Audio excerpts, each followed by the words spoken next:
apply here because I wasn't consulted enough. It would be like trying to sign a contract with Apple, but 5 different department heads are telling you 5 different things. You just walk away. Exactly. You would take your business elsewhere.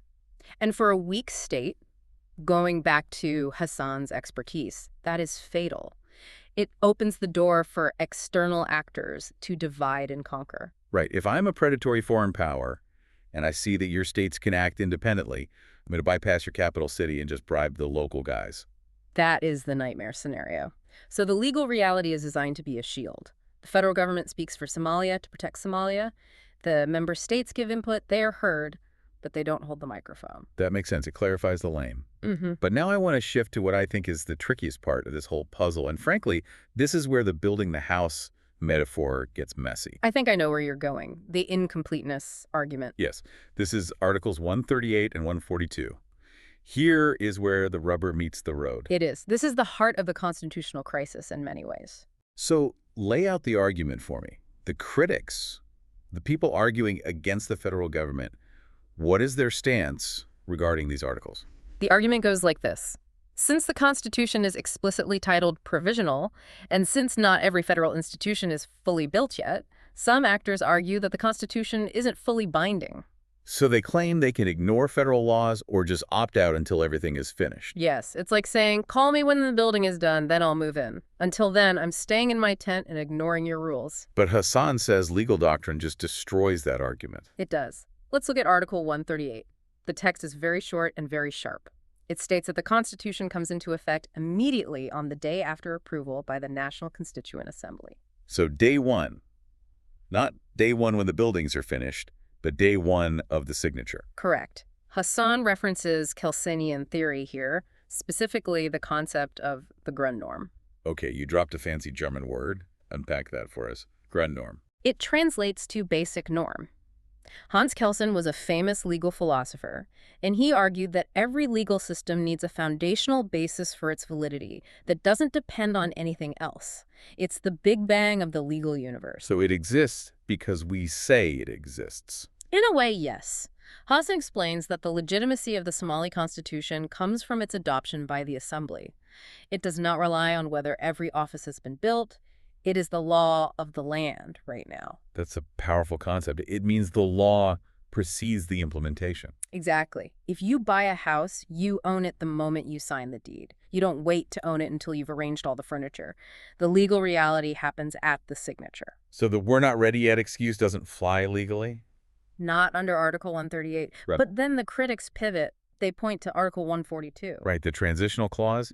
I read this one, and I can see why people use it. It says existing member states can keep using their own constitutions until the final process is done. It sounds like a loophole, right? It sounds like it's saying keep doing what you're doing, ignore the new guys. It does, but context is everything. The misinterpretation here is that Article 142 grants immunity from the federal constitution. Some use it to claim they can act unilaterally because the federal system is incomplete. I'm sticking to my old rules until you finish the new ones. Exactly.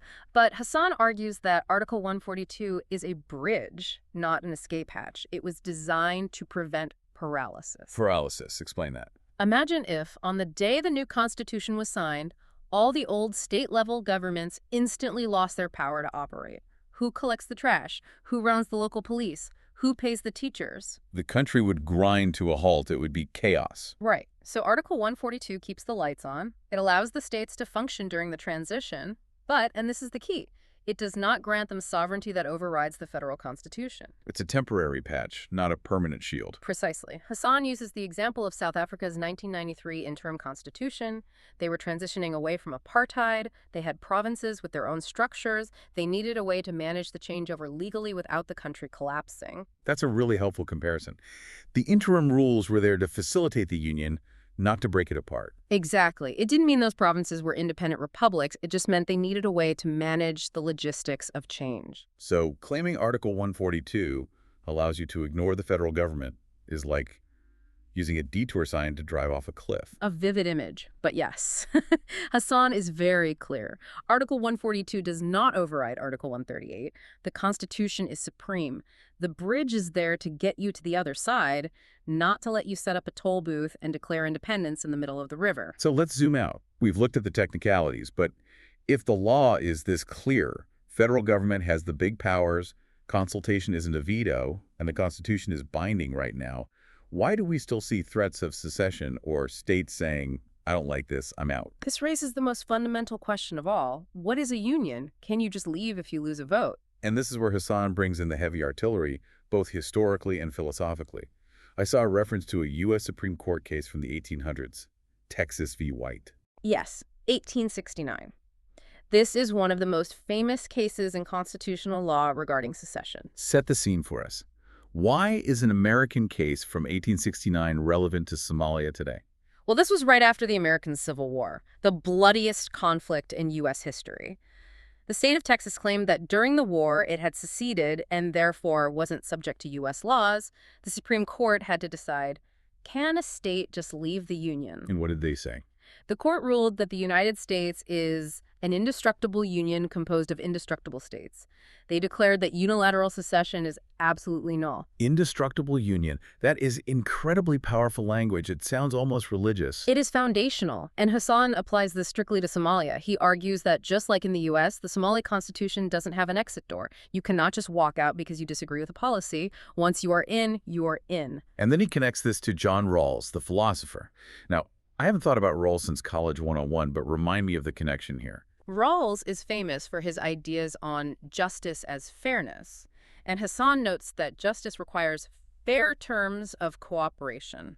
What does that mean in the gritty reality of Somali politics? It means that being part of a system, a nation, requires accepting the terms even when the short-term outcome isn't what you want. You can't have conditional authority. Conditional authority being, I follow the law when it benefits me, and I ignore it when it doesn't. Exactly. That isn't citizenship. That's just being a consumer. I'll buy this law, but I'll return that one. And if we connect this back to Abdullah Hassan's focus on weak states, this feels like the most critical point of the entire paper. It is. If you allow conditional authority, the rule of law collapses. If powerful actors can pick and choose which parts of the Constitution follow, you don't have a state anymore. You just have a collection of warlords with letterheads. Oof, warlords with letterheads. That hits home. It really underscores why this legal interpretation isn't just academic, it's about survival. It is. It's about the difference between a territory and a nation. A territory is just land. A nation is a shared agreement to follow the same rules, even when it hurts. Hassan's work is trying to show that the legal framework for that nation exists if people are willing to read it honestly. So let's try to summarize this for our listener. We've covered a lot of ground, from monetary policy to Canadian court cases to the U.S. Civil War. We have. But if we look at it through Hassan's lens, the 4 articles form a coherent whole. Walk us through it one last time. Okay. First, Article 54. It gives the big 4 powers: foreign affairs, defense, citizenship, monetary policy, exclusively to the feds. This ensures the state exists as one unit. Right, the foundation. Second, Article 53. It allows consultation on foreign policy, but not co-decision. The FMS has a voice, but not a veto. This ensures the state speaks with one voice. Got it, the microphone. Third, Article 138. It makes the law binding now. The engine is running. You can't wait for perfection. No, waiting for the paint to dry. The deed is signed. And finally, Article 142. It is for transition, not fragmentation. It's a bridge to the future, not a bunker to hide in. It's amazing how much clearer it becomes when you strip away the daily news cycle and just read the text with an expert guide. That's the power of legal analysis. It gives us a baseline to measure reality against. Hassan's paper reminds us that a constitution isn't just a document. He calls it the legal expression of sovereignty. I love that phrase, the legal expression of sovereignty. It means the Constitution is the country. Without it, you're just geography. You know, this brings me to a provocative final thought. We started with the image of building a house. If a political actor claims a constitution doesn't apply because it's incomplete, are they actually arguing for flexibility? Or are they, strictly speaking, arguing against the existence of the state itself? That is the ultimate question. If you deny the rules that make the state, you are denying the state. Something to chew on. And I'd encourage you, the listener, to think about how these definitions of sovereignty affect stability, not just in Somalia, but in other parts of the world. Legal definitions might seem dry, but they're often the only thing standing between order and chaos. Well said. That's all for today. Thanks for diving in with us. See you in the next deep dive.